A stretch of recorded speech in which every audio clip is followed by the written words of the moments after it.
The sound came first.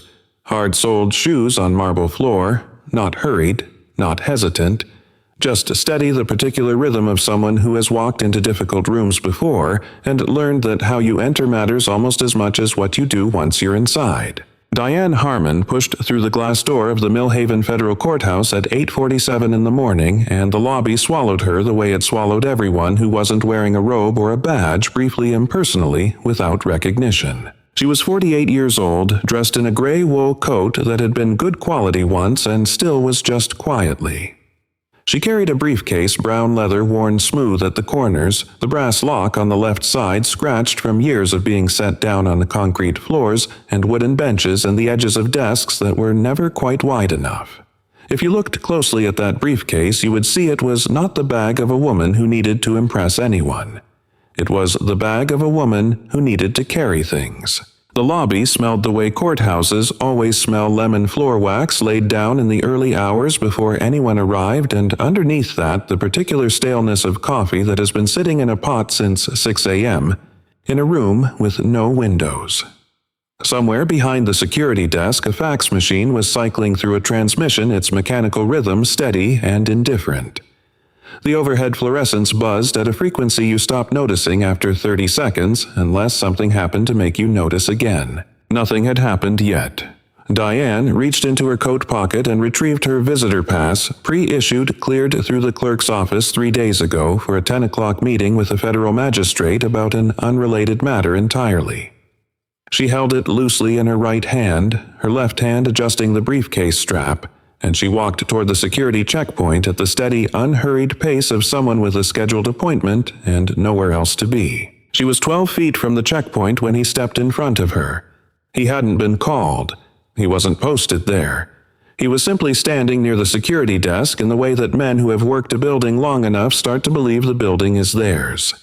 The easy, proprietary sprawl of a man at home in a space, one thumb hooked in his duty belt, his weight shifted to his left hip. Officer Roy Caulfield was 52 years old, 6 feet 1, with the particular kind of bulk that comes not from training but from 2 decades of a sedentary profession interrupted by occasional violence. His face had the look of someone who smiled often but not warmly. The lines around his mouth pointed downward even when his expression was neutral. His badge number was 2247. His nameplate read Caulfield in block letters above his left breast pocket. He looked at Diane the way he had looked at people for 22 years. He looked at her, and then he looked past her, and then he looked back at her, and the sequence of that look contained everything you needed to know about the kind of man he was. "Help you find something," he said. The words were not hostile on their surface. But the surface was thin, and everyone in earshot heard what was beneath it, the assumption built into the phrasing. The particular register of a question that was not really a question. The tone that said, "I already know the answer, and the answer is that you are in the wrong place."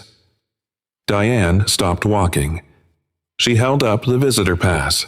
"I have a scheduled appointment," she said. Calm, clear, not cold. She wasn't performing composure, she simply had it. Caulfield's eyes moved to the pass and then back to her face, and his chin lifted a quarter inch. "What kind of appointment?" he said. Still not quite a question. Still that tone underneath. "A court appointment," Diane said. "With Magistrate Doyle's office, 10 o'clock. Caulfield took one step to the side not to let her through. To reposition. The way a man shifts his feet when he has decided something. "This building," he said, and his voice dropped. A register got quieter. The way some men get quieter when they want you to understand that quiet is a choice they're making, is for legal business, not whatever. And here, he gestured at her one brief wave of his hand up and down that took in her gray coat and her worn briefcase and everything he had already decided about her, not whatever it is you think you're here for. The lobby had not gone silent, but the 2 clerks near the elevator had stopped talking. The uniformed guard at the security desk had gone very still in the particular way of someone who has seen this before and knows that stillness is the safest place to be. Diane looked at Caulfield steadily.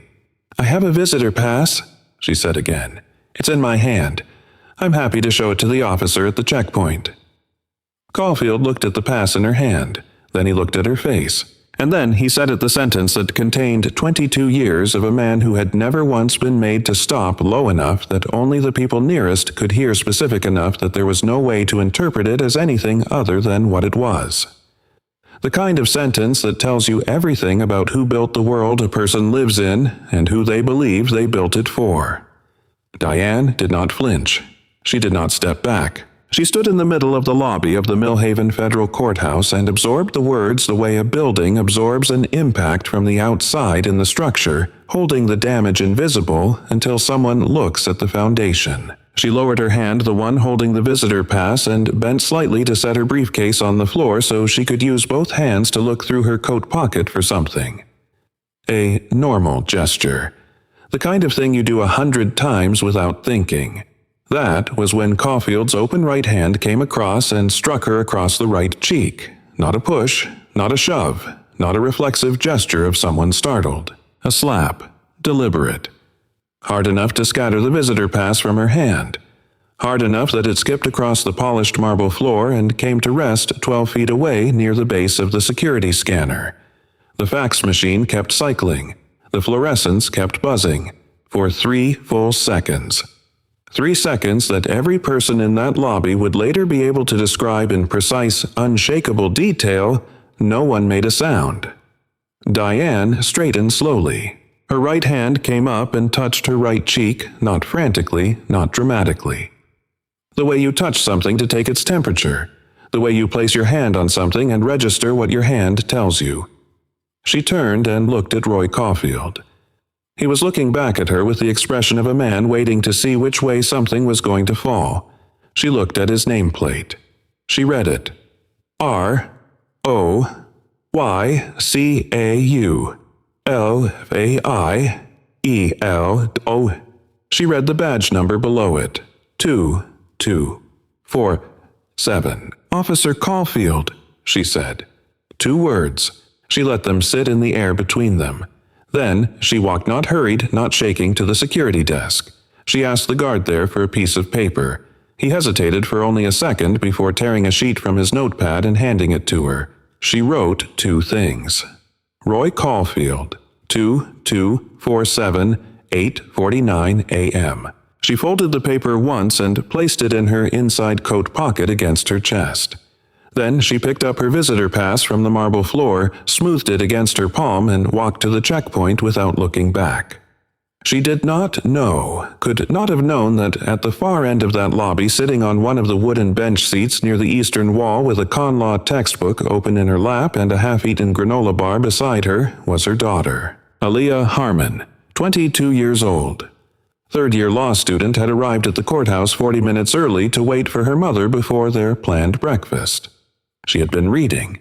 She had seen everything. She sat very still with the textbook open on a page she was no longer reading. She watched her mother walk through the security checkpoint without breaking stride. She watched Roy Caulfield turn back toward the security desk, adjusting his belt as though he had done nothing more significant than redirect foot traffic. Aaliyah closed the textbook. She did not move yet. But she had stopped breathing for those 3 seconds, and when her breath came back, it came back changed the way air changes quality before a storm, when the pressure drops and everything goes a little too still and the birds stop. The State Law Enforcement Standards Bureau occupied the 4th floor of a building that had last been renovated sometime in the administration before the one you were probably thinking of. The elevator was slow. The carpet in the hallway was the color of decisions made under fluorescent light. And Diane Harmon's office room, 412, was the kind of space that told you immediately that the person who worked there had no interest in the space itself. What covered the walls was not art. It was maps. 17 of them pinned in overlapping rows, each one representing a different county law enforcement district in the state of Georgia. On each map, small colored dots marked individual precincts, and each dot was coded blue for departments currently under active review. Red for investigations completed, yellow for cases open and waiting for enough evidence for a witness to come forward for something to shift. There was more yellow than anything else. Diane had come to this job 12 years after leaving a patrol car in this same city. She had worn the badge in Millhaven for a decade and 2 years before she came to understand that the most important work wasn't done on the street. The most important work, the work that determined whether what happened on the street would have any consequence at all, was done in rooms like this one, at desks like this one, going through files that were the paper trail of either accountability or its absence. She had turned down 3 transfers to Washington, D.C. in the past 6 years. The first time she told her supervisor she wasn't ready. The second time she said her daughter was in high school. The third time she said the truth, the cases were here. On the corner of her desk, held down by a coffee mug from a gas station near the county line, was a manila folder, thick enough to require 2 rubber bands. The label on the tab read in Diane's own handwriting, Millhaven P.D. Open. The dot on the map corresponding to Millhaven Central Precinct was yellow. It had been yellow for 14 months. 14 months ago, the Bureau had received 3 anonymous complaints about Officer Roy Caulfield of the Millhaven Police Department, complaints that described a pattern of behavior so consistent across 3 different complainants who did not know each other that the intake officer had flagged it immediately. Excessive stops without documented probable cause. Physical intimidation outside the scope of any incident report. At least 2 instances of explicit racial language confirmed by witnesses who gave statements and then within weeks withdrew them. The problem in each case was the same problem. The complaints had been reviewed internally by Chief Leonard Baxter. And Chief Leonard Baxter had closed them, all 3 within 90 days of opening. Without that internal review, without Baxter's signature on the closure forms, the Bureau could have moved faster. With it, the legal threshold for external override required a higher evidentiary bar. Diane knew the bar. She had been building toward it for 14 months. She needed something she didn't have yet. She hadn't expected the something to find her. That afternoon, when she came back from the courthouse with the folded piece of paper in her inside coat pocket and the right side of her face still faintly warm to the touch, she sat down at her desk, opened her laptop, and looked at the Millhaven folder on her screen for a long time. Then she clicked on it. Then she changed the color of the dot on the digital version of the map from yellow to red. Not because the case was resolved, because the case had changed. She reached into her desk drawer and pulled out her personal phone, not her work phone, her personal one, the one with the cracked screen protector she kept meaning to replace, and she scrolled to a name she had not called in 4 months, Denise Okafor. It rang twice. "Hey," said the voice on the other end, warm, cautious, the way a federal attorney learns to be when her personal phone rings unexpectedly. "What happened?" Diane looked at the map on the wall. All that yellow. "Something I need your help with," she said. "Not the Bureau's help, mine." There was a pause. In the background of Denise's office, Diane could hear the particular white noise of a city law firm at 4 in the afternoon. Distant keyboards, a closing door, someone on a phone, 2 offices over. "How bad?" Denise asked. Diane touched the right side of her face very briefly with 2 fingers. "Bad enough," she said. Roy Caulfield had been a police officer in Millhaven for 22 years. And in those 22 years, he had never once, not a single time, been made to sit in a room and account for himself to anyone who frightened him. This was not an accident. He had collected 4 commendations in his career, 1 for a drug interdiction that led to 3 arrests, 2 for what his reports described as de-escalation of volatile domestic situations, and 1 for pursuing a vehicle theft suspect on foot for 6 city blocks before apprehending him. The commendations were framed above his locker at the precinct. He pointed them out to new recruits. What was not framed above his locker, what was not pointed out to anyone, were the 7 complaints. Filed over 14 years from 7 different people, each one describing variations of the same experience being stopped for no documentable reason, being subjected to language that had no place in any interaction between a public officer and a civilian, being made to feel in the particular precise way that Roy Caulfield specialized in, that the city they lived in was not quite theirs. 7 complaints. 7 closures, each one signed by Chief Leonard Baxter. Caulfield had never been required to sit in a room with any of those complainants and explain himself. He had never been required to appear before a review board.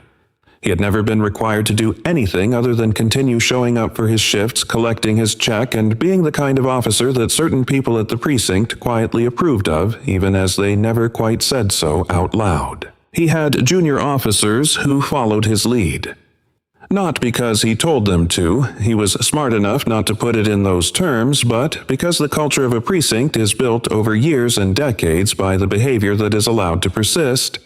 And in Millhaven's central precinct, what had been allowed to persist for 22 years had a name and a badge number, and a particular way of walking through a room that made clear it belonged there. That morning, before he had walked into the courthouse lobby, Caulfield had been at the precinct winding down a shift.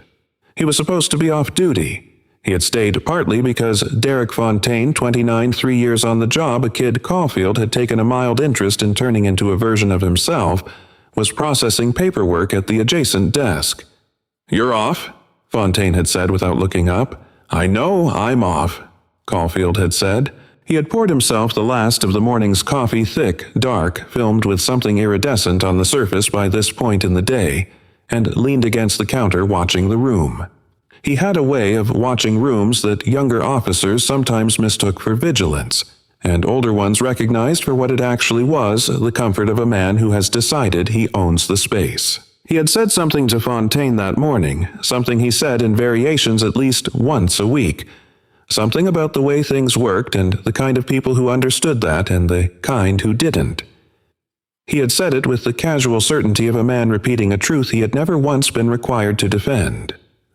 Fontaine had not responded, had kept his eyes on the paperwork, had made a small sound that could have been agreement and could have been the friction of pen on paper. Caulfield had finished his coffee, set the mug in the sink without rinsing it, and decided to stop by the courthouse to check in on a matter that was in his telling of it to himself professional.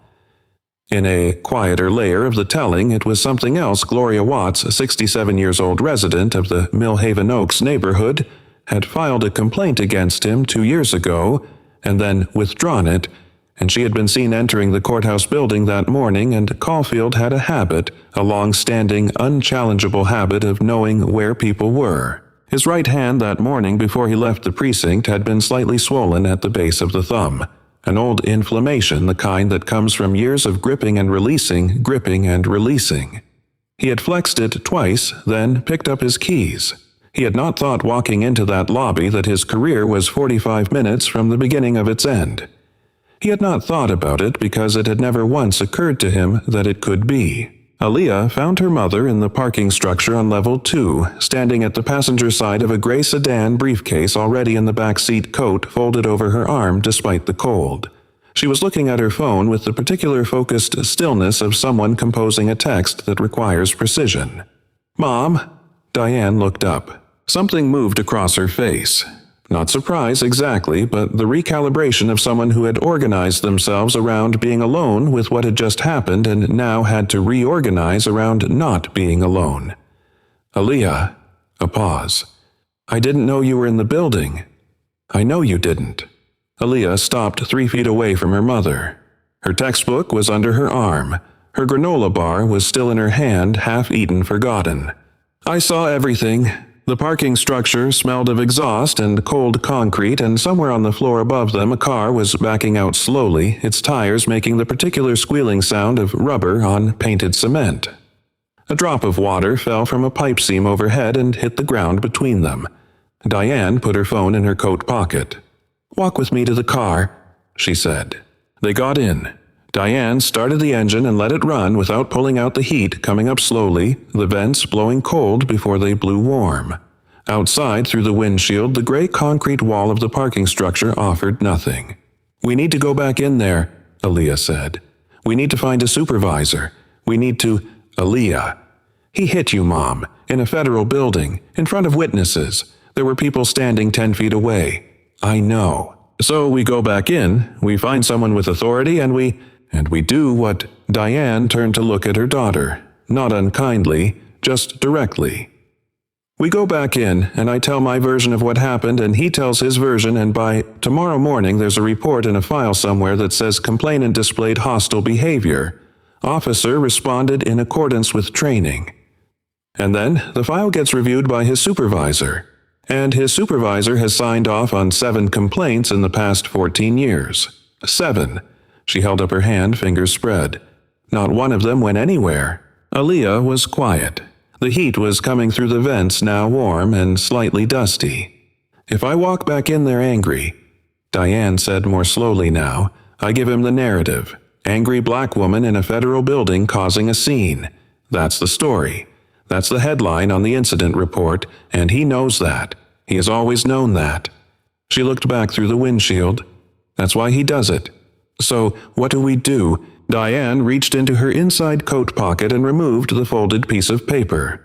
She held it up so Aaliyah could read the 2 lines, the name, the badge number, the time. I already did the first thing, she said. I wrote it down before he could rewrite it. She placed the paper on the dashboard between them, and then she took out her phone again and scrolled to Denise Okafor's number. The second thing, she said, is I call someone who knows how to use what we have. Aaliyah looked at the piece of paper on the dashboard, at the careful handwriting, at the time 8:49 a.m., recorded in the same lobby on a notepad borrowed from the same guard who had watched it happen and said nothing. Mom, she said, did you know him? Before today, Diane was pressing the call button. She held the phone to her ear. I knew of him, she said. The line began to ring.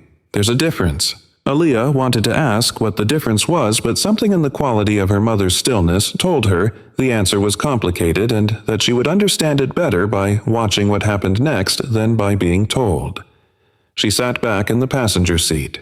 She looked at the piece of paper. Roy Caulfield, 2-2-47-849. A.M. The words were even. The pen hadn't pressed hard. Her mother's hand had not been shaking when she wrote them. Later, much later, Aaliyah would tell people that this was the moment she decided what she wanted to do with her law degree, not the trial, not the verdict, not the press conference. This moment in a parking structure that smelled of exhaust, watching her mother sit with a red mark on her face and a steady hand on a phone. Denise picked up on the second ring. Derek Fontaine was 29 years old and had been a police officer for 3 years, which was long enough to have learned the difference between what happened and what got written down, but not quite long enough to have fully made his peace with the gap between them. He was at his desk when Caulfield came back from the courthouse. He knew something had happened not from anything Caulfield said, but from the particular quality of the man's energy when he walked in, which was the energy of someone who had exercised power and found it satisfying. There was a looseness to Caulfield on days like that, a kind of physical ease, the way people hold their bodies differently after something has confirmed for them that the world is arranged the way they always believed it was arranged. Caulfield sat down. He pulled up an incident report form on his computer. He began to type. He typed the way he always typed, slowly, with 2 fingers, reading each sentence aloud to himself in a low murmur, as though checking its sound before committing to it. This was a habit Fontaine had noticed in his first week and never mentioned because you learned quickly what to notice and what to not notice, and which category a thing fell into depended less on the thing itself than on who it involved. Subject approached the security checkpoint in a manner consistent with hostile intent. Caulfield murmured, typing. When directed to present identification through appropriate channels, subject became verbally combative and physically agitated. Officer intervention was required to ensure the safety of checkpoint personnel and prevent a potential disruption of courthouse operations. He paused. He read it back. He added, subject made physical contact with officer during the interaction, necessitating a defensive response. Fontaine was looking at his own computer screen. He was not reading what was on it. He was listening to the soft percussion of Caulfield's 2-finger typing and the murmured sentences and the meaning that accumulated between them, the meaning of a description of events that bore no relationship to the events themselves, but that would once printed and signed and filed become the official version of what had occurred in the lobby of the Millhaven Federal Courthouse at 8:49 that morning. He had been there. He had not been in the lobby, but he had been at the precinct when Caulfield left, and he had been at the precinct when Caulfield returned, and in between he had received a text from Officer Gaines who had been posted near the courthouse that said only Roy did something stupid, and then a follow-up or usual. Depends. Caulfield finished the report. He printed it. He walked it down the hall to Chief Baxter's office without knocking. Through the glass partition that separated Baxter's office from the hallway, Fontaine watched what happened.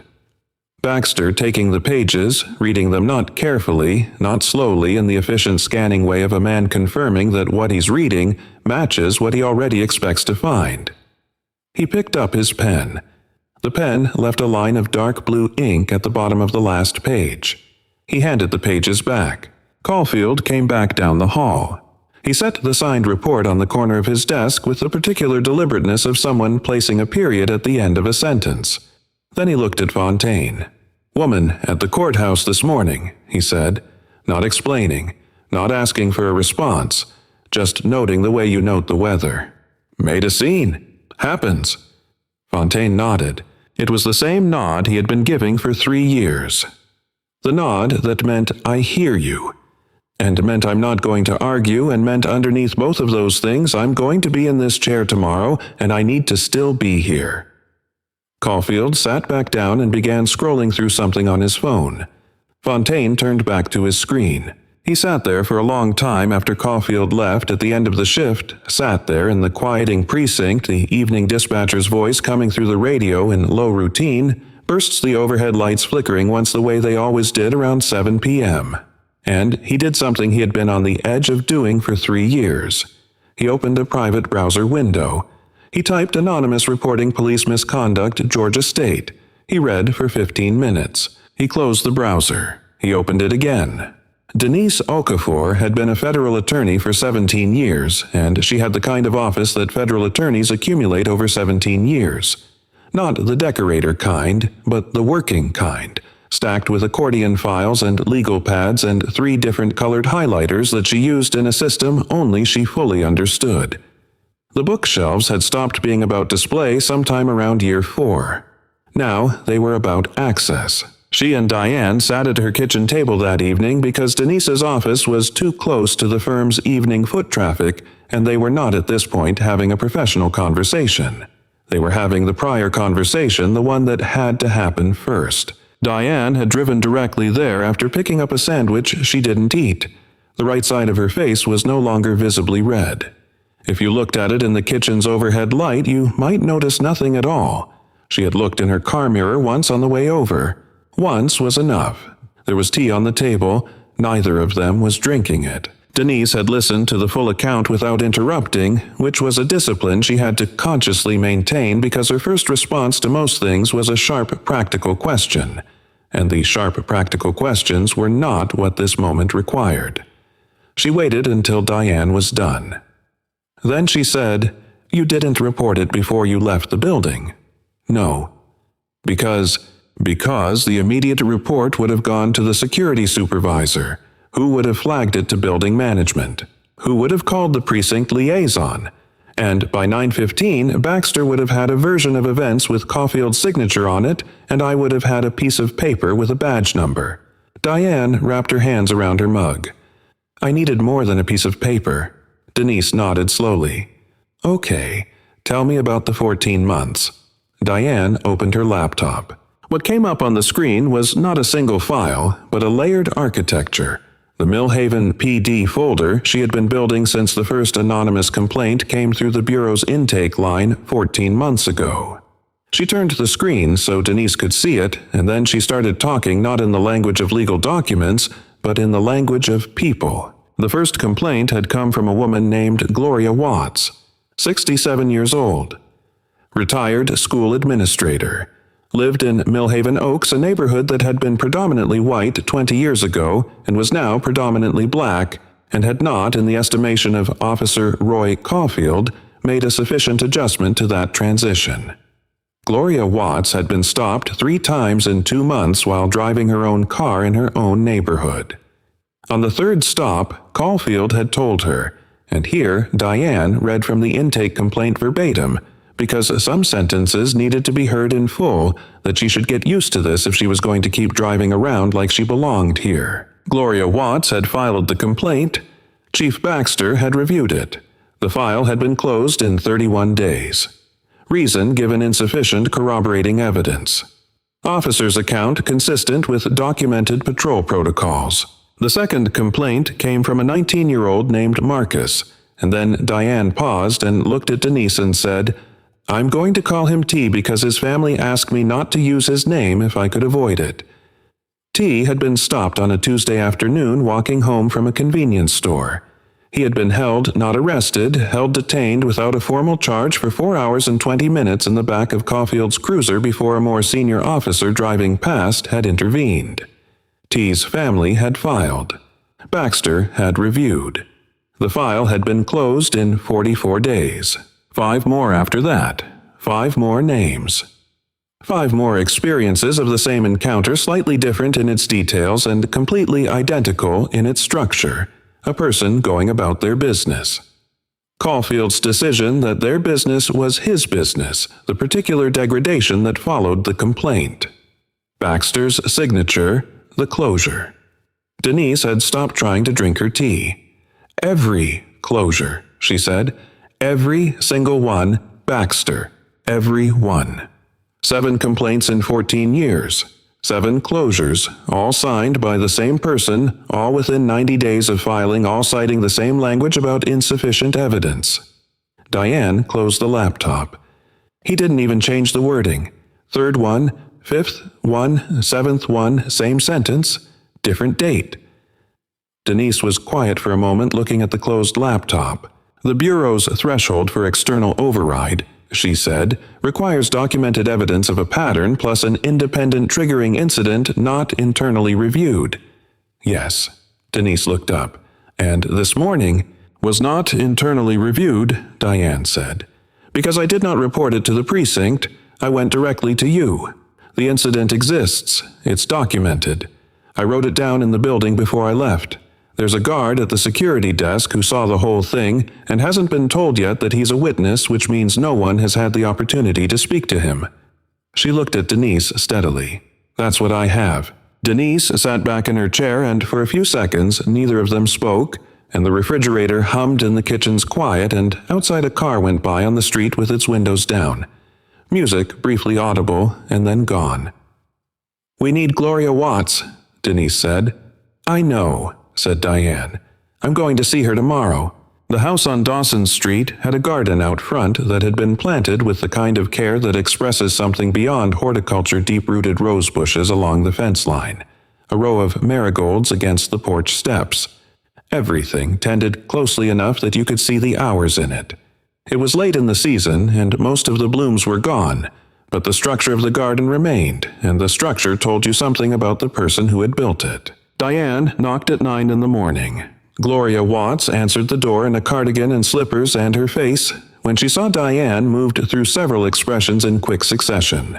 Recognition of a stranger, the particular wariness of a woman who had learned to be wary of people arriving at her door with questions, and then something else underneath harder to name that was neither welcome nor its absence, but something closer to...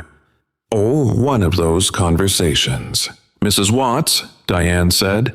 "My name is Diane Harmon. I'm not here in any official capacity this morning. I'm here because Roy Caulfield hit me in the lobby of the federal courthouse yesterday, and I know that your name is in a file in my office. And I thought you deserved to hear that from me in person rather than receive a form letter later." Gloria Watts stood in her doorway for a long moment. The smell of the house came through the open door wood smoke from the living room fireplace. The specific sweetness of a candle burned down to its last quarter inch, and underneath both of those something older and more permanent. The smell of a house that has been loved and lived in for decades, that has absorbed the texture of the life inside it. "You'd better come in," Gloria said. She made coffee without asking whether Diane wanted any, and they sat at the kitchen table, which was small and round and covered with a cloth that had been ironed flat. On the windowsill above the sink, 3 African violets in clay pots were arranged in order of their height. A photograph on the refrigerator showed Gloria with 2 children, a boy and a girl, maybe 8 and 10, wearing matching sweaters. Diane did not launch into her purpose. She drank her coffee. After a while, Gloria said, "The first time he stopped me, I told myself it was random. That's what you do, right? You give the benefit of the doubt because the alternative is too exhausting." She looked at her coffee mug. "The second time I started keeping track. I wrote down the date and what he said. I didn't know why. I just knew I needed something to be real.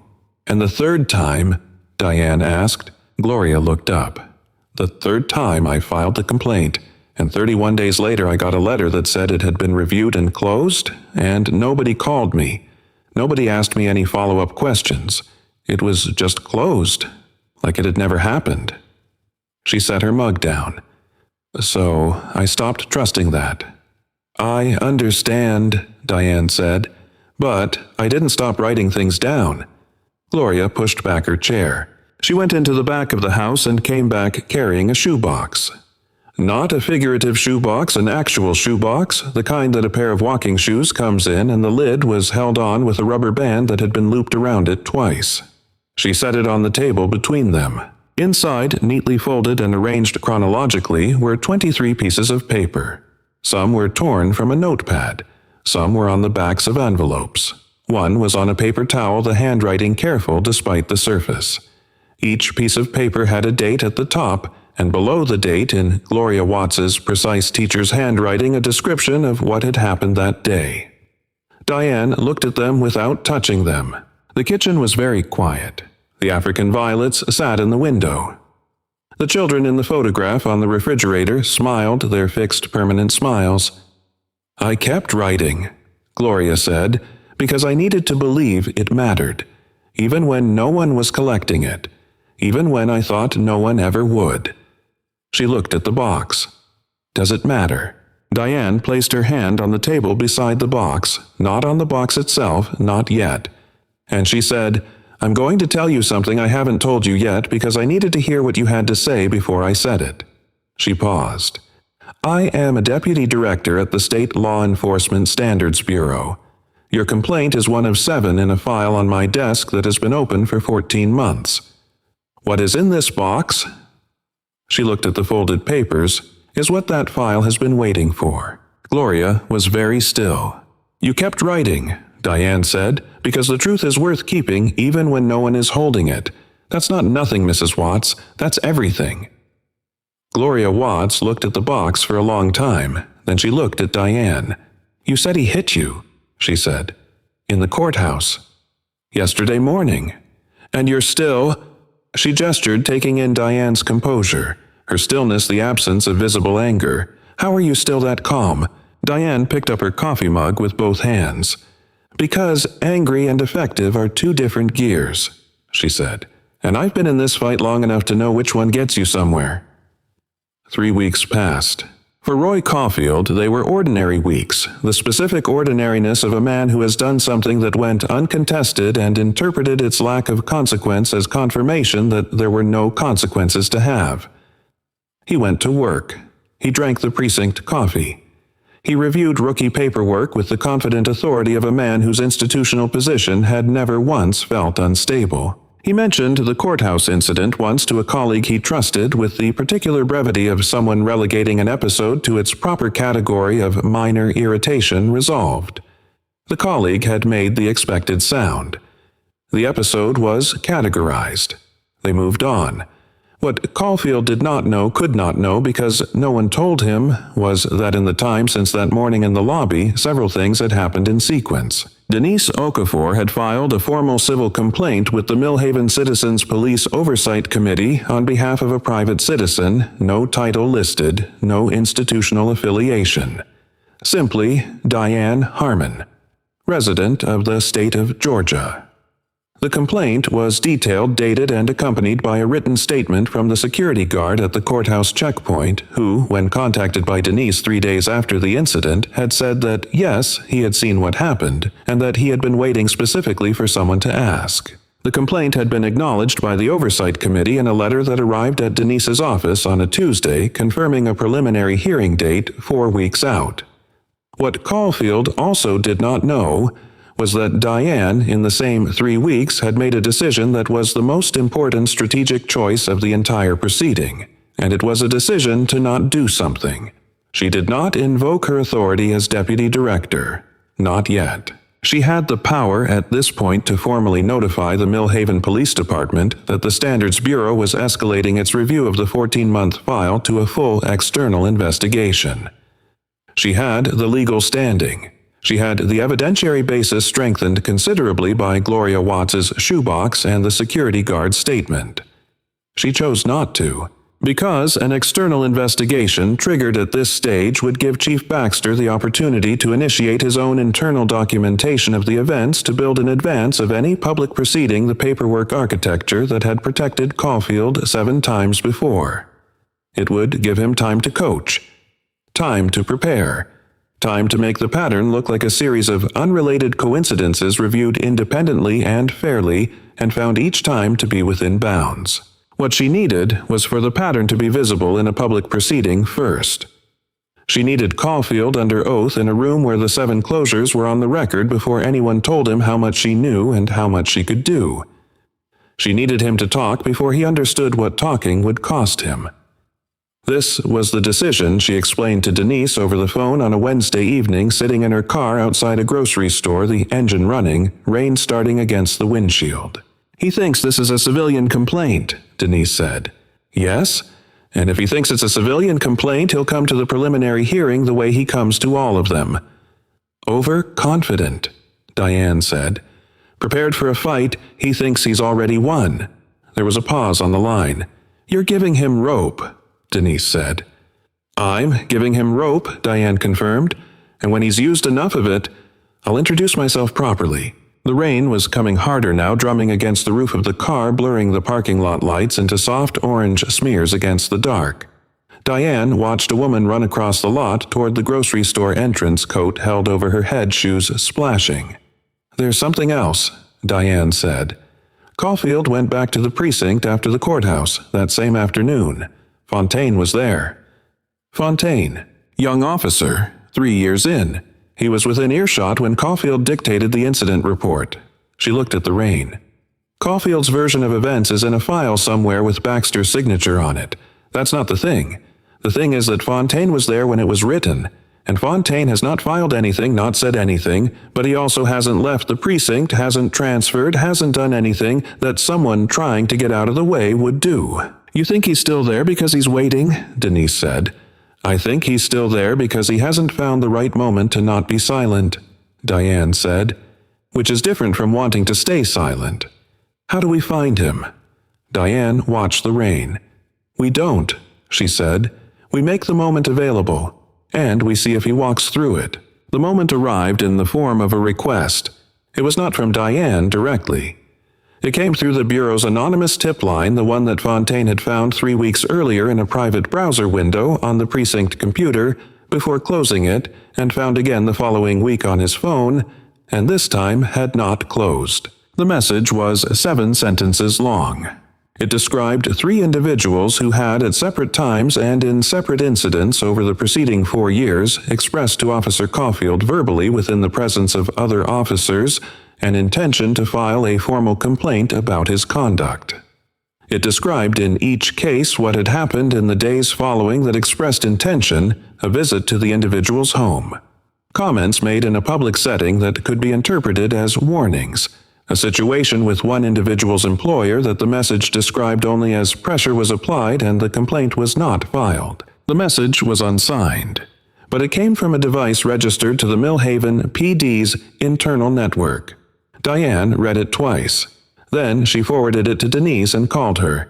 "He's ready," Diane said. "He doesn't know he's ready, but he's reached the line." "What line?" "There's a line," Diane said, "between staying quiet and actively participating in something wrong. Most people who stay quiet are standing behind that line. They know something, they're not saying it, but they're not being asked to do anything that crosses into the territory of active harm. Fontaine was behind that line. He's been behind it for 3 years. She paused. Then Caulfield asked him to write the supplemental report. Denise, who hadn't heard this part yet, went quiet. "The one that said I hit my own face," Diane said with a dryness that contained more than dryness. Fontaine refused. That's when he sent this message, because refusing is a different position than staying quiet. Once you've said no, the silence stops being neutral. They met Fontaine at a diner on the east side of the city 10 days before the preliminary hearing. He arrived 5 minutes early and sat in a booth near the back in the particular posture of a young man trying to look like he was just having lunch and not doing something that felt in his nervous system like jumping off a ledge. Diane and Denise came in together and sat down across from him, and for a moment nobody said anything while the server filled their water glasses. Fontaine looked at Diane. He had not recognized her from the message on the tip line, had not known who he was meeting. And now he was looking at the woman from the courthouse lobby, the gray coat, the briefcase, the face that he had watched absorb a blow without breaking. And the specific weight of having been in that room when the incident report was written was visible in his face like an object behind thin paper. "You were there," he said, not accusatory, something quieter than that. "I was there," Diane said. I was at the precinct when he—" "I know where you were," Diane said. "I'm not here about where you were. I'm here about where you are now." He looked at his water glass. His hands were on the table, both of them flat against the surface. They were steady. His jaw was not. Over the next 40 minutes he talked. He talked about the 7 complaints, not all of them in detail, but the ones he had been present for in some capacity, the ones he had filed follow-up paperwork on, the ones he had heard discussed in Caulfield's particular dismissive shorthand after Baxter's closures came through. He talked about the culture of the precinct, not in the language of someone building a legal case, but in the language of someone who had been trying to survive inside something for 3 years while maintaining a private inventory of all the ways it was wrong. And then Diane asked him the question, why now? He looked at the table. "Because for 3 years I stayed quiet about things that were true," he said. "And I told myself that staying quiet wasn't the same as lying, that I wasn't making anything worse, that it wasn't my responsibility to fix something I didn't start." He paused. "And then he asked me to write down something that wasn't true. And I understood then that the gap I thought I was standing in between knowing and participating, that gap closes faster than you think. And I didn't want to be on the other side of it." Nobody said anything for a moment. Outside the diner's window, the lunch traffic was moving through the intersection, indifferent and ordinary people going about the business of a Tuesday. Diane looked at Fontaine for a long moment. "Will you testify to what you just told me?" she said. "In a formal proceeding." He didn't answer immediately. He looked at his water glass. He looked at the table. He looked at the window. Then he said, "Yes." The Mill Haven Citizens Police Oversight Committee met in a room on the 3rd floor of City Hall that had all the grandeur of a mid-level conference room, a long rectangular table, stackable chairs, a projector screen that didn't quite retract fully and hung 2 inches lower on the right than the left. The fluorescence here had a flicker at the 3-second interval that you noticed immediately and then could not stop noticing. Caulfield arrived with his police union attorney, a compact, efficient man named Howard Greer, who had represented officers before this committee 14 times and considered it not unfairly his most manageable venue. Caulfield was in full uniform, pressed buttoned badge polished to the particular brightness of something being deployed as a statement. He set his cap on the table beside him with the deliberateness of a man who knows the room and has arranged himself within it.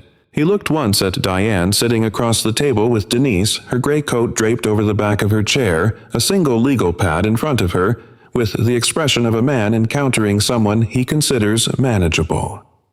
He was invited to speak first, which Greer had arranged because speaking first in a preliminary hearing allows you to set the frame. Caulfield leaned forward, interlaced his fingers on the table, and began. "On the morning of the incident," he said, "I was present in the lobby of the federal courthouse in a non-official capacity. I observed an individual approaching the security checkpoint in a manner that, in my professional assessment based on 22 years of experience, was inconsistent with standard visitor behavior. Specifically, the individual was moving through the lobby without having completed the standard visitor check-in process, carrying a bag that had not been presented for screening and projecting what I would describe as aggressive body language." Diane wrote on her legal pad. She wrote, projecting aggressive body language. She underlined it. She did not look up. When I approached to redirect the individual to the appropriate check-in process, Caulfield continued. She responded with verbal hostility and made a physical movement in my direction that I interpreted, given her trajectory and the proximity of the checkpoint, as a potential security threat. My response was a defensive reflex consistent with officer safety training. It was not, and I want to be very clear about this. He paused, and his eyes moved to the committee members with practiced directness. It was not an aggressive action. It was a reflex in response to a perceived threat. Howard Greer nodded slightly the subtle nod of a conductor. Denise Okafor said, "Mr. Caulfield, the complainant has a visitor pass that was pre-issued by the clerk's office 3 days before the incident. The pass is time-stamped and signed by the issuing clerk. It was in her hand when she approached the checkpoint. Is your testimony that you saw the visitor pass?" A brief pause. "I saw her holding something, yes." "The visitor pass. I saw her holding something. I couldn't verify at the time what it was." Denise made a small note. "Of the 7 complaints filed against you in the past 14 years, all 7 were reviewed by Chief Baxter. Is that correct?" Caulfield's posture shifted slightly. Something in the set of his shoulders, not dramatically, just a small reorientation, the physical equivalent of recalculating a route. "Reviews of complaints go through the appropriate supervisory channels, yes. Chief Baxter was your direct supervisor during the period covered by all 7 complaints." "That's the structure of the department, yes. And Chief Baxter is also the officer responsible for your annual performance evaluations." Greer was moving to object, but Caulfield said, "Yes," before he could, and then caught the brief compression of Greer's expression and understood he had given something away that he shouldn't have. 7 complaints, Denise said, "reviewed and closed by the person who evaluates your performance, in each case within 90 days, in 3 cases within 45. She looked at him steadily. "Does that seem to you like an independent review process?" Caulfield's jaw tightened. "I trust the processes of my department." "I'm sure you do," Denise said. The committee asked a series of follow-up questions, and Greer redirected where he could, and the hearing moved through its procedural stages with the particular quality of a process that everyone in the room understands is preliminary, that the real conversation is coming later, and that this is the ground clearing before it. At the end of the session, the committee chair announced that a second hearing date would be required to hear additional witness statements before a formal recommendation could be made. She looked at both tables. Caulfield stood, collected his cap, and looked across at Diane one more time. She was writing something on her legal pad. She did not look up. In the hallway outside the hearing room after Caulfield and Greer had gone, Diane turned toward the end of the corridor where the benches ran along the window wall. Gloria Watts was sitting there holding a shoebox on her lap, her coat buttoned to the collar, watching the door of the hearing room. She had been waiting through the whole session. Their eyes met. Diane walked down the hallway toward her. Roy Caulfield arrived at the second hearing 8 minutes late. He did not appear to think this was a problem. He came in the way he always came into rooms, the same settled proprietary ease. The same relationship to space and furniture as someone who expects chairs to be available because chairs have always been available. Howard Greer, already seated and reviewing notes, looked up with the expression of a lawyer recalibrating something he had been about to say. The room was the same room. Same flickering fluorescent, same screen hanging 2 inches too low on the right. But the arrangement was different. There were 3 people sitting in chairs along the back wall behind the committee table who had not been there at the first hearing. They were not introduced when the session opened. They simply sat with the particular quality of stillness that belongs to people who are present in an official capacity and do not need to announce it. 2 of them held folders. The third was taking handwritten notes. Diane and Denise were at the same table as before, the same legal pad, the same gray coat over the back of the chair. The committee chair opened the session and announced that the complainant had requested the opportunity to formally address the committee before the witness statements were heard. Greer stood immediately. "We'd ask for clarification on the complainant's standing to address the committee in this format, as the initial complaint was filed as a private. Mr. Greer." The chair said not unkindly, "You'll have the opportunity to respond. Let's hear the statement." Diane stood. She straightened her jacket. She picked up the legal pad, then set it back down. She didn't need it. She reached into the briefcase beside her chair, the brown leather one, the brass lock scratched on the left side, and she removed a single item. A laminated card, rectangular navy blue, with the seal of the state of Georgia on the left side and a photograph and a line of text on the right. She set it on the table in front of the committee. She did not hold it up. She did not make a production of it. She simply set it down flat, facing the committee members the way you set down something that has weight. And then she said in exactly the same voice she had used in the parking structure and exactly the same tone she had used when she told Gloria Watts that's everything. My name is Diane Harmon. I am the Deputy Director of the Georgia State Law Enforcement Standards Bureau. I was present at the Millhaven Federal Courthouse on the morning of the incident not as a private citizen seeking court services, but as a state official conducting a separate matter with Magistrate Doyle's office. I did not identify myself to Officer Caulfield as a state official because I was under no obligation to do so, and because the encounter did not begin as a professional interaction. It began as an assault. The room's quality changed. Not dramatically, no gasps, no sounds.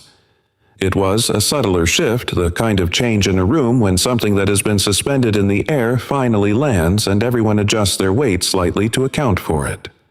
Greer had gone very still.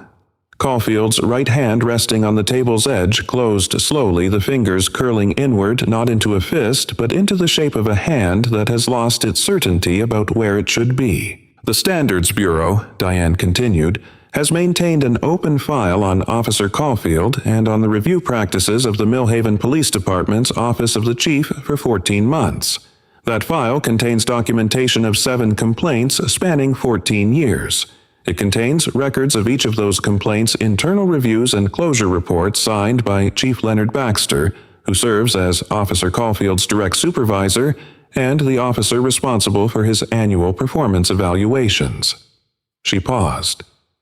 The incident of 3 weeks ago constitutes under Georgia Code Section 4511-4, an independent triggering event for External Standards Bureau review, specifically because it was not subject to internal departmental review prior to the initiation of formal proceedings. She stopped speaking. The 3 people along the back wall were writing.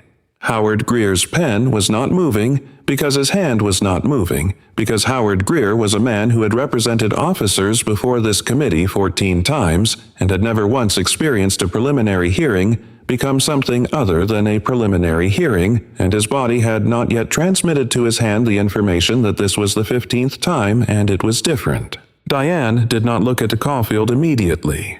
She looked at the committee chair who was looking at the ID card on the table with the expression of someone doing a rapid recalculation of the institutional landscape. Then Diane turned and looked at Roy Caulfield. He was looking back at her. The color had left his face in the particular way that color leaves the face of someone who has had a large load-bearing assumption removed from the forehead, first tracking down through the cheeks, collecting in a dull gray quality around the jaw. His right hand, still on the table's edge, had gone from its curled position to flat again, very flat, pressing into the table's surface as though the table were the only stable thing in the room. He did not speak. She held his gaze for 3 seconds. Then she said, 3 weeks ago, in the lobby of the federal courthouse at 8:49 in the morning. Officer Caulfield, you told me I was in the wrong building. She let that sit for one breath.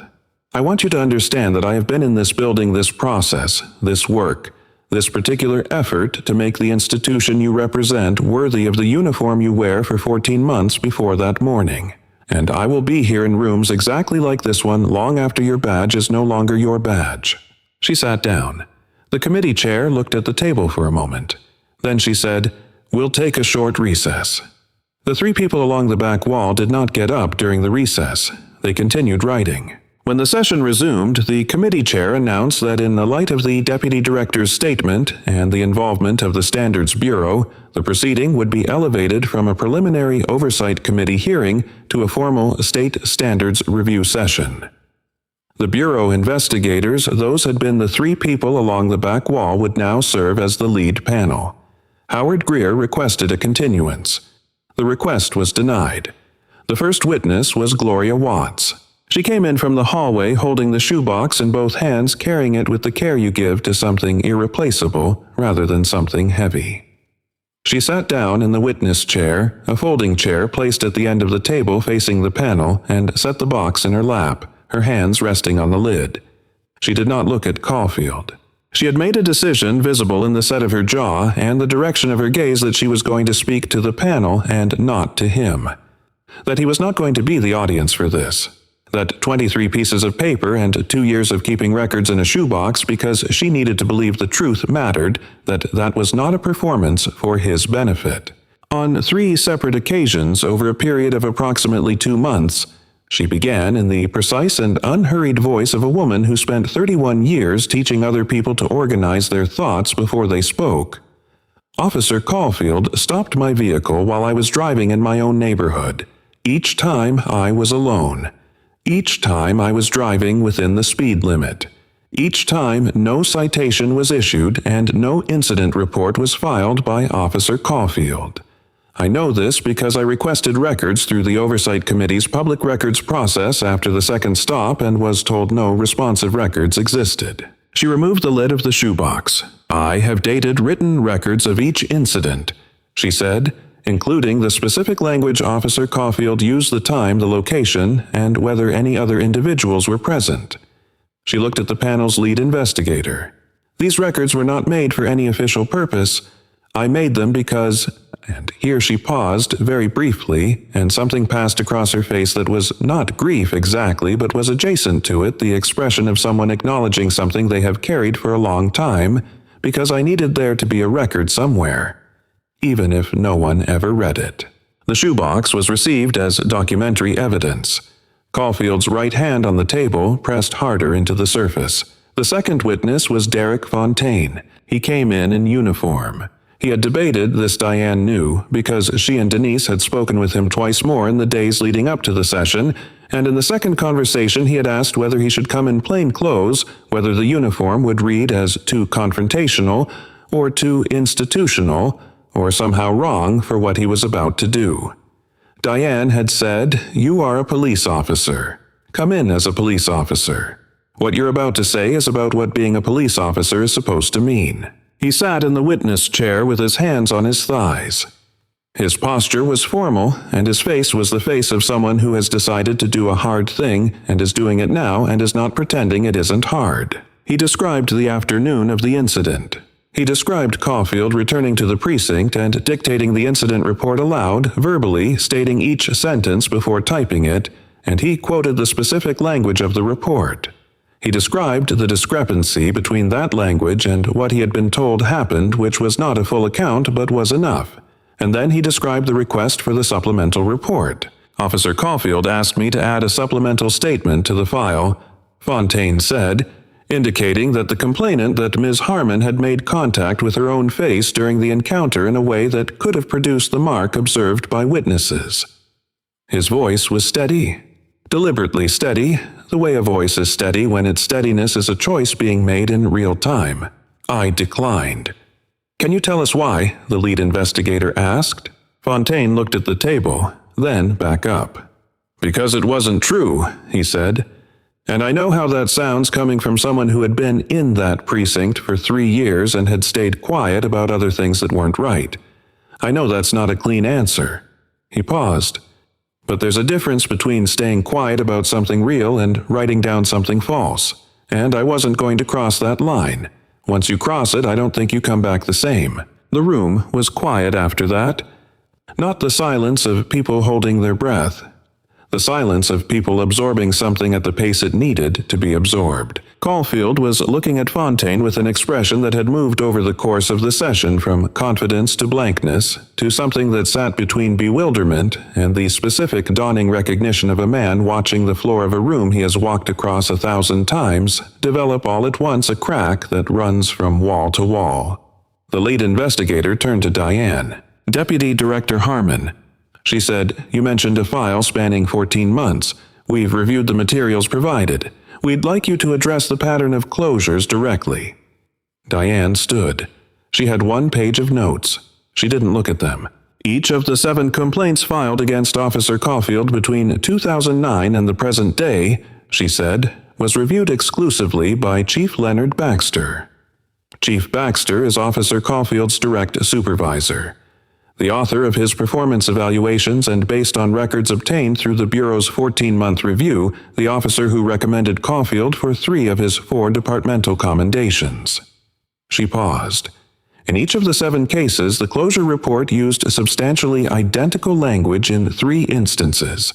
Language that was copied word for word and cited insufficient evidence despite in at least 4 cases the existence of witness statements that were not contacted for follow-up. She looked at the panel. "This is not a coincidence," she said, "and it is not an oversight. It is a structure that was built over 14 years to make accountability impossible for a specific officer in a specific department. Chief Baxter will need to answer for his role in building it." She sat down. Denise beside her was writing. The lead investigator made a note.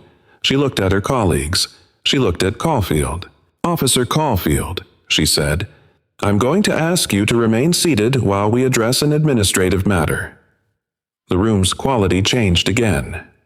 Caulfield looked at Greer. Greer looked at the table. Pursuant to Section 35-8-14 of the Georgia Peace Officer Standards and Training Act. The lead investigator said, reading from the document in front of her, "And based on the evidence presented in this proceeding, you are hereby placed on immediate administrative suspension pending a full Standards Bureau investigation. You are required to surrender your badge and service weapon to the presiding officer before leaving this building." Caulfield did not move for a moment. Then he stood slowly in the particular way of someone whose legs have made a decision before the rest of their body has caught up. His right hand, the one that had been flat on the table that had curled and flattened and curled again through the entire session, came up to his chest and unpinned his badge. He held it for 1 second. The overhead fluorescent flickered at its 3-second interval. He set the badge on the table. The sound it made metal on laminate was small, smaller than it should have been given everything. But sounds don't scale to significance. They're just sounds. The significance lives in the people who hear them. Diane looked at the badge on the table. She did not smile. She was not performing anything. She simply sat with the weight of the moment and let it be what it was. 14 months and 7 complaints and a shoebox, and a woman in a parking structure with a steady hand, and a young officer who had found the line he wouldn't cross. Then she picked up her legal pad. She had work to do. 6 weeks after Roy Caulfield set his badge on a laminate table in a conference room on the 3rd floor of Millhaven City Hall, he sat at the defendant's table in a federal courtroom and looked like a man who had aged a decade in a month and a half. The federal courtroom was not grand. It was the working kind, high ceilings that made voices carry further than conversations intended, dark wood paneling that had absorbed 30 years of arguments and testimony and verdicts. Windows that let in light in the afternoon and positioned it directly in the eyes of whoever was seated at the defense table. The air smelled of old paper and the particular staleness of a building that is used heavily and cleaned efficiently but never aired out. Caulfield wore a gray suit, not his uniform. He would never wear his uniform again, but this was the first public occasion that made that fact feel real in the specific way that wearing civilian clothes in a room where your professional life is being formally ended makes things feel real. His right hand was flat on the table in front of him, the same hand, the same position. By this point in the proceedings, everyone who had watched the case closely had noticed the hand. It was a detail that had appeared in 2 of the news accounts, the officer's right hand, which witnesses described as open when it made contact with Ms. Harmon's face, remained pressed flat on the defense table throughout the morning session, as though its owner was uncertain what to do with it. The federal prosecutor was a woman named Carla Simmons, mid-40s, unhurried, the kind of attorney whose effectiveness comes from making the complicated feel simple and the simple feel inevitable. She did not pace. She stood at the podium and spoke to the jury with the even directness of someone delivering information to people she trusted to understand it. She had one visual aid. It was a single frame, a still image captured from the courthouse security camera showing the moment of contact. Not the aftermath, not the approach. The moment itself, Caulfield's right hand open, moving toward Diane's face. The hand was clearly open before contact. The trajectory was clearly deliberate. The image had been enlarged to 24 by 36 inches and mounted on foam board. She did not editorialize about it. She put it on the easel. She let the jury look at it for 30 seconds. Then she said, "The defense will argue that this was a reflex, that Officer Caulfield responded instinctively to a perceived threat. What this image shows, what the full 47 seconds of unedited security footage shows, is an open hand that was open before it moved. A reflex does not begin with an open hand. An open hand that moves toward someone's face is a choice."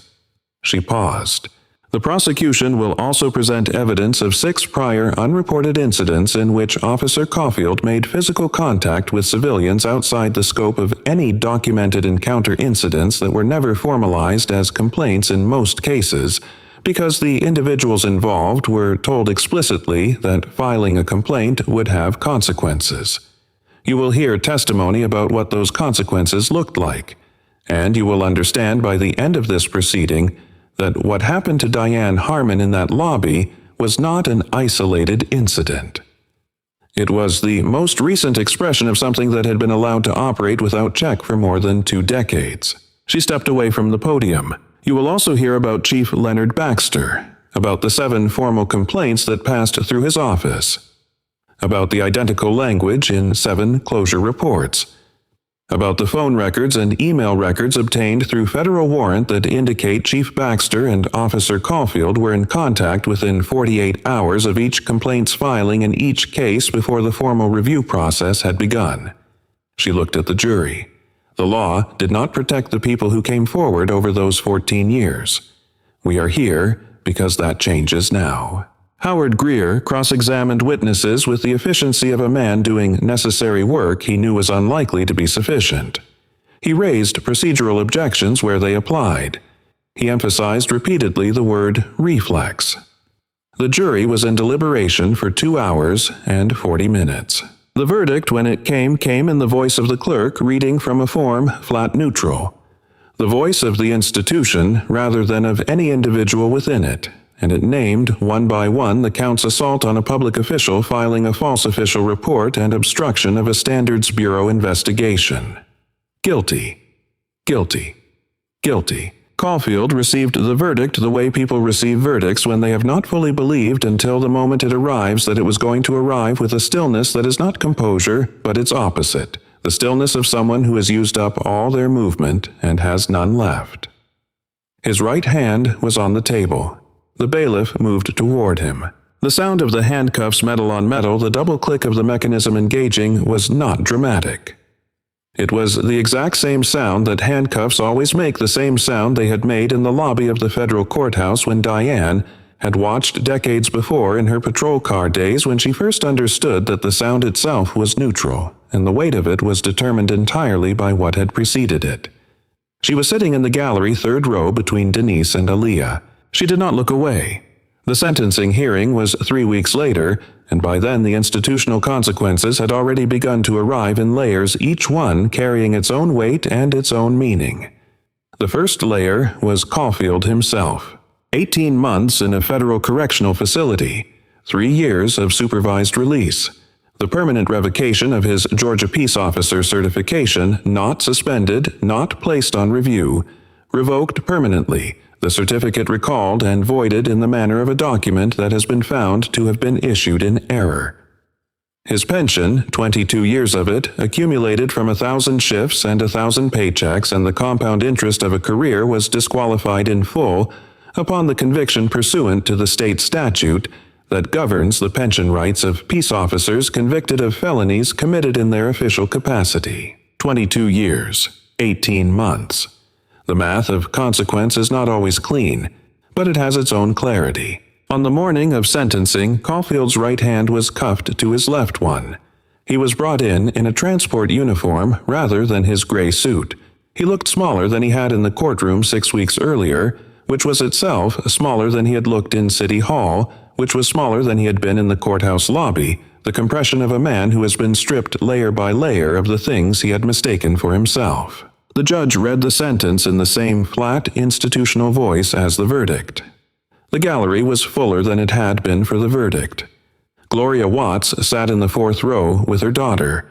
Fontaine was not there. He was on shift, but he had told Diane in a text the evening before that he would find out how it went when he got home and that he had decided to stay in the department and that he thought that mattered, and she had written back, "It matters more than you know." The second layer was Chief Leonard Baxter. His resignation had been submitted 8 days after Caulfield's badge was submitted before the federal indictment reached him, which was a calculation that his attorney had made correctly insofar as it affected the charges, but incorrectly insofar as it affected anything else. He was charged separately with dereliction of official duty and obstruction of a state investigation charges that carried in Georgia administrative consequences rather than criminal sentencing at the level of the assault charges. He lost his pension at 60%. He was barred from holding any law enforcement administrative position in the state for a period of 10 years. His name was attached in the Bureau's formal published findings to a documented pattern of enabling misconduct through procedurally compliant cover-a-phrase that the Bureau's communications director had spent 2 days trying to soften, and that Diane had in the end refused to soften because it was precise, and precision was the point. The third layer was the one that took the longest to name. 6 weeks after the sentencing, Commissioner Patricia Hale, the State Commissioner of Public Safety, Diane's direct institutional superior, appeared at Diane's office without an appointment. She was a woman in her mid-50s with the posture of someone who had spent 3 decades in public service and had learned that posture was a language. She knocked on the open door of room 412, looked at the maps on the walls and said, "There's a lot of yellow." "There's a lot of yellow," Diane agreed. Hale came in and sat in the chair across from Diane's desk. She looked at the Millhaven folder, now closed, now the color of a case complete rather than a case waiting. She looked at the map. "The director's office," Hale said, "has been vacant in an acting capacity for 11 weeks.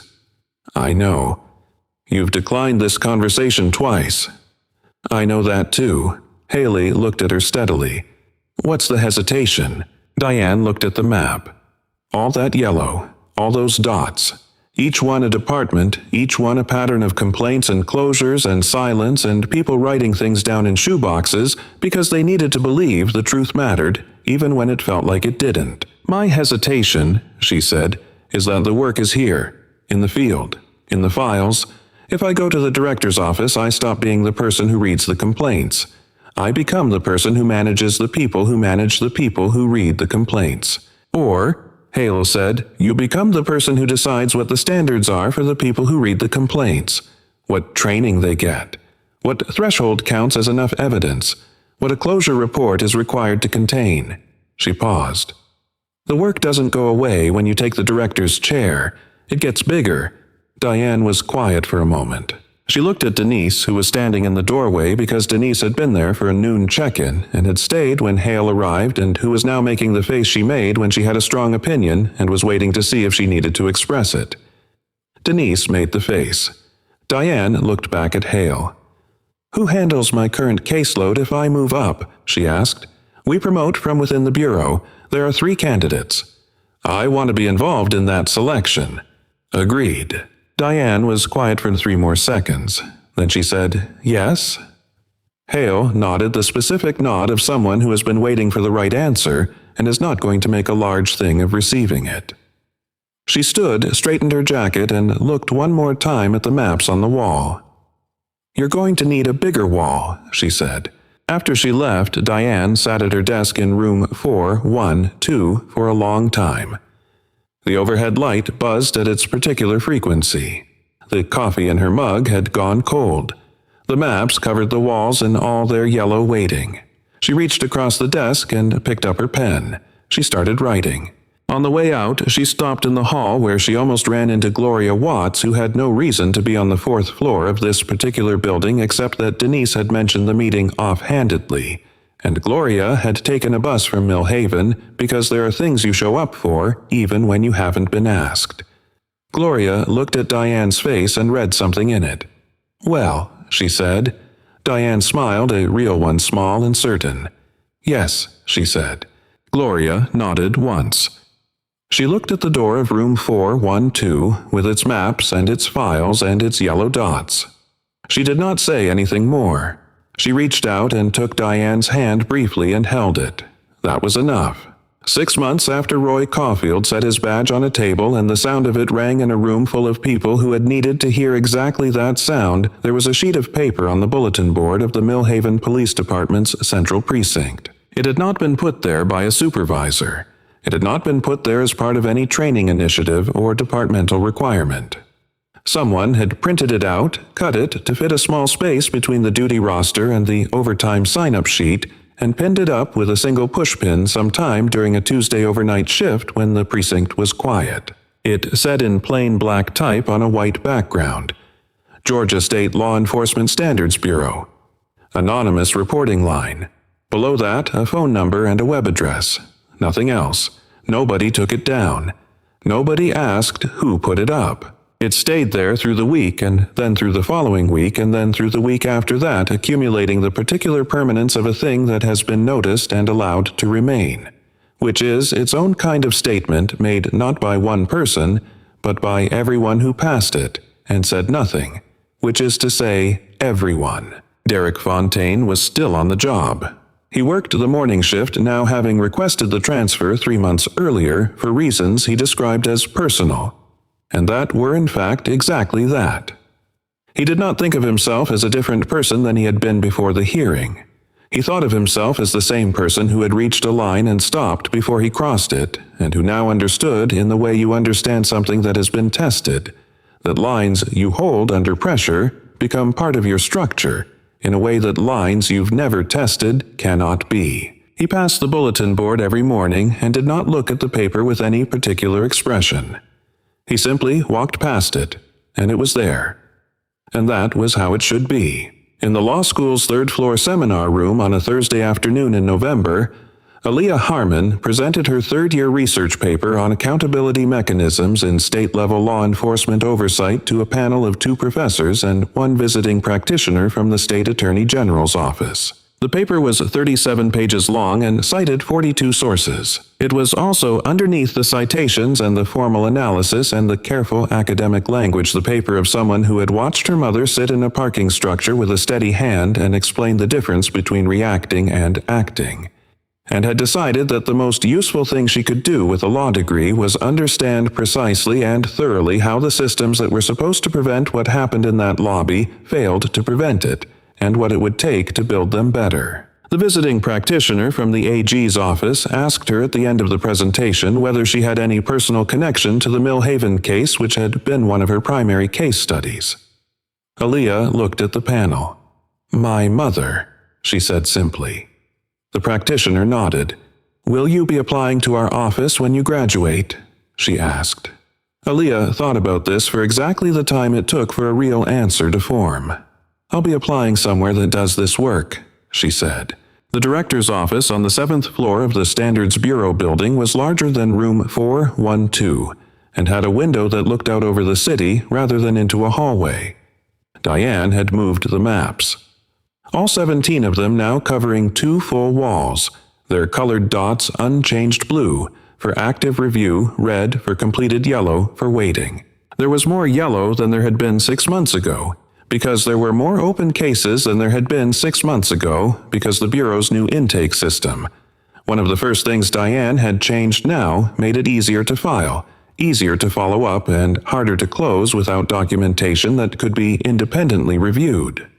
Diane sat at her new desk on her first full morning in the director's office and looked at the maps for a long time.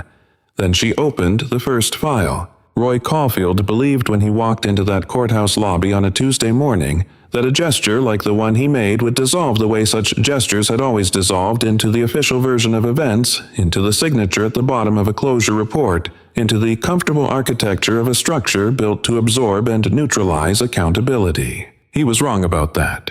He was wrong about Diane Harmon, and he was wrong about what she carried in that brown leather briefcase, and he was wrong about the woman who had been writing things down in a shoebox for 2 years because she needed to believe the truth had weight even when no one was holding it. He was wrong about Derek Fontaine. He was wrong most of all about the line between silence and participation, about where that line sits and what it costs to hold it and what it costs to cross it and what it means in the long accounting of a life that you held it when it was hard. The mark on Diane Harmon's face was gone by afternoon. The structure that had allowed Roy Caulfield to put it there 22 years deep, 7 complaints wide, built from signatures and silences and the comfortable assumption that no one with real authority was paying attention, that structure did not recover. Real power does not need to announce itself in a lobby, and real accountability does not hurry. It simply does not stop. If this story called something in you, if you have ever stood in a room where the rules seem to apply to everyone except the person who needed them most, share this video with someone who needs to hear it. And if you have waited for a channel that tells stories that matter, subscribe to our channel and ring the notification bell so you never miss what comes next. This story is a fictional dramatization for entertainment and educational purposes. Any resemblance to real persons living or dead or actual events is purely coincidental.